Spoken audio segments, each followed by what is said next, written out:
आप देख रहे हैं एसपी 9 न्यूज। स्वागत है आपका हमारे खास प्रोग्राम में। प्रोग्राम की शुरुआत इस वक्त हम कर रहे हैं दो बड़े नेताओं से। जी हाँ, इस वक्त पप्पू यादव और बीजेपी नेता राजीव प्रताप रूढ़ी दोनों के बीच ठन गई है। पप्पू यादव जो है वो राजीव प्रताप रूढ़ी पर निशाना साध रहे हैं। ऐसे में राजीव प्रताप रूढ़ी का बयान भी अब सामने आया। राजीव प्रताप रूढ़ी ने कहा है कि पप्पू यादव उन्हें फंसाने की कोशिश कर रहे हैं और जो पप्पू यादव लोगों को बताने की कोशिश कर रहे हैं दरअसल ऐसा नहीं है। मैं दरअसल आपको पूरी खबर बता देता हूं कि आखिरकार बीजेपी नेता राजीव प्रताप रूढ़ी और पप्पू यादव के बीच किस बात को लेकर गर्मा गर्मी देखने को मिल रही, किस बात को लेकर इन दोनों नेताओं में बहस छिड़ रही है। दरअसल बीते दिन में देखने को मिला बीजेपी नेता राजीव प्रताप रूढ़ी के घर के बाहर दर्जनों भर एम्बुलेंस ऐसे ही खड़ी पाई गई थी, यानी कि उनको ढक रखा था। वहां पर ड्राइवर नहीं थे और मतलब उनको चलाने वाला कोई नहीं है। और सबसे बड़ी बात है, ये हालात तब हैं जब बिहार के अंदर स्थितियां इतनी खराब है और बिहार में तो खुद एनडीए की सरकार है, मिली जुली सरकार है, नीतीश और बीजेपी की सरकार है, जबकि ये एम्बुलेंस लोगों की सुरक्षा के लिए ले जानी चाहिए। ये एम्बुलेंस जो है लोगों की मदद के लिए भेजने चाहिए था और ऐसे में दर्जनों एम्बुलेंस राजीव प्रताप रूढ़ी के घर के बाहर खड़े थे। आपको एक जानकारी और दे दूं, बताया जा रहा है सांसद निधि फंड जो है उससे ये एम्बुलेंस खरीदे गए। तो ये कितनी चौंकाने वाली बात है कि सांसद निधि फंड से ये एम्बुलेंस खरीदी गई। एम्बुलेंस खरीदने का मतलब था कि लोगों की रक्षा में इसे लगाया जाए, यानी कि जो बीमार मरीज हैं उनको ले आने के लिए ये एम्बुलेंस लगाई जाए। लेकिन चुपचाप इसको एक तहखाने की तरह यानी म्यूजियम में एक सजा कर रखा गया। और जब पप्पू यादव ने इस पर सवाल पूछा तो बीजेपी चुप है। और अब देखने को मिला है कि राजीव प्रताप रूढ़ी जो है वो ये बता रहे हैं कि ड्राइवर नहीं है, यानी कि उनका ये कहना है कि ड्राइवर नहीं है। कितनी हैरान करने वाली बात है कि बिहार के जो अस्पताल है वहां पर ड्राइवर नहीं है इन एम्बुलेंस को चलाने के लिए। कितने झूठ और कितनी सफाई से झूठ बोलते हैं राजीव प्रताप रूढ़ी नजर आ रहे हैं। और इसके साथ ही साथ बिहार की अगर मैं बात करूं, बिहार में कोरोना वायरस के मामले लगातार बढ़ रहे हैं। बिहार की चलिए तस्वीर आपको बता देते हैं। बिहार से कुछ दिनों पहले तस्वीर सामने आई जिसमें देखने को मिला कि लोग अपने जो बीमार परिजन है उनको ले जाने के लिए या तो रिक्शे का सहारा ले रहे हैं या ठेले जो होते हैं ठेला उसका सहारा ले रहे हैं। और राजीव प्रताप रूढ़ी उनके घर के बाहर दर्जनों एम्बुलेंस खड़ी है। ये पता चलता है कि कितने बड़े स्तर पर कालाबाजारी चल रही है, यानी कि नेता तक इसमें शामिल है। और यहाँ पर यह भी देखने को मिल रहा है कि जब बीजेपी नेता इस तरह की हरकत करेंगे, बीजेपी के दिग्गज नेता इस तरह से काम करेंगे तो भला जनता पर क्या असर पड़ेगा। और बीजेपी जो बड़े भाई की भूमिका बिहार के अंदर निभा रही, क्या इसी तरह से बड़े भाई की भूमिका निभाएगी बीजेपी? क्या इसी तरह से बिहार के लोगों की मदद की जाएगी?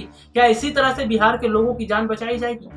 चलिए एक रिपोर्ट आपको दिखाते हैं किस तरह से राजीव प्रताप रूढ़ी ने इस पर सफाई दी है और अब चिकनी चुपड़ी बातें करके पप्पू यादव को ही घसीटने का काम किया जा रहा है। देखिए ये खास रिपोर्ट।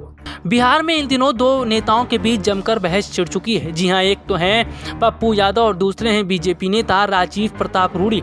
दरअसल बिहार में देखने को मिला कि बीजेपी नेता राजीव प्रताप रूढ़ी के कार्यालय में बिना इस्तेमाल के खड़ी एम्बुलेंस को लेकर अब विवाद खड़ा होता हुआ नजर आ रहा है और इस पर अब राजीव प्रताप रूढ़ी सफाई देते हुए नजर आ रहे हैं। तो वहीं पप्पू यादव अब खुलकर राजीव प्रताप रूढ़ी पर निशाना साध रहे हैं। इसके साथ ही साथ बीजेपी नेताओं से भी सवाल पूछ रहे हैं। दरअसल पप्पू यादव के नाम से चर्चित मधेपुरा से पूर्व सांसद और जन अधिकारी पार्टी के नेता राजेश रंजन ने एक ऐसी जगह पर छापा मारा था जहां 2 दर्जन से अधिक एम्बुलेंस खड़ी थी। ये एम्बुलेंस लोकसभा सांसद राजीव प्रताप रूढ़ी की सांसद निधि से खरीदी गई थी। रिपोर्ट्स के मुताबिक पप्पू यादव ने बीते दिनों अपने समर्थकों के साथ इस जगह पर जब पहुंचे थे और सुरक्षा कर्मियों के विरोध के बावजूद वो अंदर घुसे तो उन्होंने यहां खाली पड़ी एम्बुलेंस के ऊपर ढके तिरपाल को हटाते हुए वीडियो बनाया और इसे फौरन ट्विटर पर पोस्ट भी कर दिया। पप्पू यादव ने आरोप लगाया कि एक तरफ तो बिहार में लोग इलाज के बिना मर रहे हैं और दूसरी तरफ पूर्व सांसद के कार्यालय में एम्बुलेंस खाली पड़ी है। इस पर राजीव प्रताप रूढ़ी का कहना है कि सरासर उन पर गलत तरीके तरीके से आरोप लगाया जा रहा है। दरअसल राजीव प्रताप रूढ़ी ने इन आरोपों को खारिज किया और कहा कि कुछ एम्बुलेंस खराब होने के कारण या फिर ड्राइवर की कमी होने के कारण यहाँ खड़ी है। उन्होंने कहा कि साल 2019 में उन्होंने सांसद निधि से 40 पंचायतों को एम्बुलेंस दी थी, जो एक कंट्रोल रूम के जरिए संचालित की जा रही थी। हम कुल 51 एम्बुलेंस संचालित कर रहे थे। कुछ पंचायतों ने कोविड के दौरान असमर्थता जाहिर करते हुए एम्बुलेंस वापस कर दी थी। सारण जिले में भी कभी भी किसी भी तरह से एम्बुलेंस की कोई कमी नहीं हुई। जहां भी जरूरत हुई है 15 मिनट के भीतर एम्बुलेंस पहुंचा दी गई है। राजीव प्रताप रूढ़ी ने ये तो नहीं बताया कि कुल कितनी एम्बुलेंस खड़ी हैं, लेकिन ये जरूर उन्होंने कहा कि उन्होंने इस बारे में जिलाधिकारी को सूचना दी थी और ड्राइवर उपलब्ध कराने के लिए भी कहा था। रूढ़ी ने कहा जो कुछ एम्बुलेंस खराब होने या ड्राइवर की कमी के कारण खड़ी हैं, उन पर सवाल उठाया जा रहा है, तो उन 51 एम्बुलेंस की भी बात की जानी चाहिए जो हमारे कंट्रोल रूम में संचालित हो रही हैं। पप्पू यादव कंट्रोल रूम के फ़ोन नंबर पर कॉल करें, यदि उन्हें एम्बुलेंस ना मिले तो सवाल उठाएं। अपनी बातचीत के दौरान रूढ़ी ने आरोप लगाया कि पप्पू यादव और उनके साथ आए लोगों ने उनके प्रांगण में मौजूद लोगों के साथ बदसलूकी की थी। वहीं सारण के पुलिस अधीक्षक संतोष कुमार के मुताबिक अमनौर पुलिस थाने में इस संबंध में पप्पू यादव के खिलाफ FIR अब दर्ज करवा दी गई है। राजीव प्रताप रूढ़ी ने कहा कि ये तो हो सकता है कि ऑक्सीजन या दूसरी दवाओं की कमी हो, लेकिन पूरे सारण जिले में एम्बुलेंस की कोई कमी नहीं है। रूढ़ी के मुताबिक उन्होंने साल 2019 में सांसद निधि से एम्बुलेंस दी थी, उस पर करीब 5 लाख रुपए खर्च भी हुए थे। आपको बता दें, भले ही बीजेपी नेता राजीव प्रताप रूढ़ी ये सच छुपाने की कोशिश कर रहे हैं, लेकिन सबसे बड़ी बात तो यह है कि अगर एम्बुलेंस खराब पड़ी है तो उन्हें फौरन ठीक करवाकर लोगों के लिए क्यों नहीं इस्तेमाल किया जा रहा।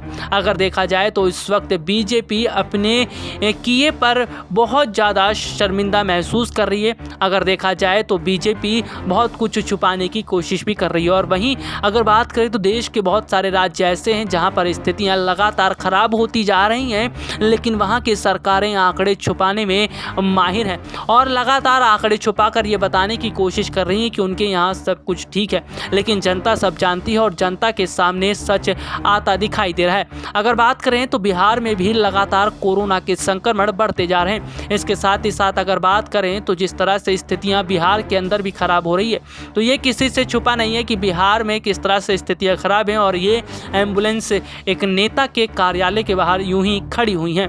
देखा आपने कि पप्पू यादव पर अब छींटाकशी शुरू हो गई, लेकिन शायद अगर बात करें तो ये बीजेपी की पुरानी आदत है। बीजेपी जो है वो झूठ छुपाने, सच को छुपाने में माहिर है।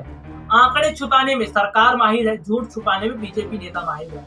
और जिस तरह से झूठ छुपाया जा रहा है और कुल मिलाकर अगर देखा जाए तो जिस तरह की स्थिति बिहार में है, उससे साफ पता चलता है कि बिहार के सरकारी अस्पतालों की स्थितियां टूट चुकी हैं, उनकी कमर टूट चुकी है। बिहार के सरकारी अस्पतालों में बेड तक नहीं है, बेड तो छोड़िए ऑक्सीजन तक की सुविधा नहीं है। ये हाल है बिहार का। बिहार में जो बड़े भाई की भूमिका निभा रही है बीजेपी, जिसने बहुत बड़े बड़े वायदे बिहार में बिहार की जनता को लेकर किए थे, जिसने बड़े बड़े दावे चुनाव जीतने के बाद बिहार की जनता को लेकर किए थे, ये बड़े भाई बीजेपी आज पूरी तरह से बिहार के अंदर फेल है। नीतीश सरकार फेल है। और सबसे बड़ी बात अगर देखा जाए तो बिहार में जिस तरह से देखने को मिल रहा है कि वहां पर वेंटिलेटर तक की सुविधा नहीं है, ऑक्सीजन सिलेंडर तक की सुविधा नहीं है, और सबसे बड़ी बात है कि अस्पतालों के बाहर ही लोग मरीज लेटे पड़े हैं ऑक्सीजन सपोर्ट पर। तो ये है बिहार की स्थिति, जहां पर बीजेपी ने बहुत बड़े बड़े दावे किए थे। इसका मतलब ये है कि बीजेपी ना सिर्फ केंद्र के स्तर पर फेल हुई है, बल्कि राज्यों के स्तर पर भी फेल हुई है। और सबसे बड़ी बात है, बिहार की स्थिति तो खराब है ही, उत्तर प्रदेश भी आप चले आइए, उत्तर प्रदेश में भी हालात खराब है। उत्तर प्रदेश में तो अब कोरोना ग्रामीण इलाकों तक पहुंच चुका है। ग्रामीण इलाकों में लगातार बड़े तेजी से संक्रमण फैला रहा है। और जिस तरह की स्थिति बता रही है वो ये है कि उत्तर प्रदेश में आने वाले समय में इतनी भयावह तस्वीर देखने को मिलेगी, शायद इसका अंदाजा किसी ने नहीं लगाया था। हरियाणा में भी चलते हैं, हरियाणा में भी बीजेपी की सरकार है और वहां भी कुछ खास स्थिति नहीं है। वहां भी एक तो देखने को मिला कि पहले से ही किसान सरकार से नाराज है। उसके बाद जो कोरोना की अगर हम बात करें, कोरोना मरीजों का जो आंकड़ा वहां पर बढ़ रहा है और लगातार स्थितियां खराब हो रही है। यानी कि जहां बीजेपी सरकार की जहां राज्य हैं वहां के मुख्यमंत्री ही खुद अपनी स्थितियां ठीक नहीं कर पा रहे, तो जरा सोचिए फिर से केंद्र का क्या हाल होगा। यानी कि राज्य स्तर पर भी बीजेपी की सरकारें फेल हुई हैं, केंद्र के स्तर पर भी फेल हुई हैं, और आरोप विपक्षी पार्टियों पर लगाया जा रहा है कि वो हो हल्ला कर रहे हैं। यानी कि सच्चाई छुपते नहीं छुपती है, और सच अब जनता के सामने आ चुका है, सच पता चल चुका है। सरकार दवाइयों पर भी टैक्स वसूल रही है। सरकार जो है वो पूरा ध्यान अपना सेंट्रल विस्टा प्रोजेक्ट पर लगा रही है। सरकार की अगर हम बात करें तो इस वक्त सरकार का ध्यान हेडलाइन पर, आंकड़ों को छुपाने पर और सेंट्रल विस्टा प्रोजेक्ट पर। इसके अलावा सरकार को देश की जनता से कोई मतलब नहीं है, ऐसा लग रहा है। और सरकार ना तो देश के अस्पतालों की स्थिति जानना चाहती है। देखते हैं कि आखिरकार और क्या स्थिति रहती है। और फिलहाल के लिए आज मुझे इजाजत दीजिए। नमस्कार।